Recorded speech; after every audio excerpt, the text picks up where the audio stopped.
வெண்ணிலாவே வாடாத பூவே என் வாழ்வில் மீண்டும் என ஈன்ற தாயே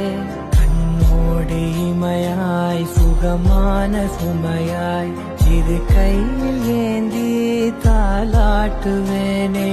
காற்றோடு தலை கோதி நதியோடு தவழ்ந்து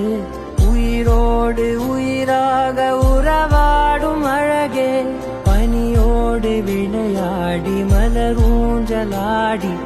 தரை வந்து தமிழ் பேசும் இரு கால் வெண்ணிலவே சிறகாக உன்னை நான் ஏந்தி செல்வேன் சினுங்காமல் உன்னை நான் பார்த்து கொள்வேன் ஒரு கோடி இன்பங்கள் உன்னை பார்த்த நொடியில் நான் வாழும் நாள் மட்டும் நீ எந்த மடியில் உன்னை ஈன்ற பொழுதிங்கு கடவுள் தன் முகம் பார்த்த பொழுது உன் பாதம் தொழுது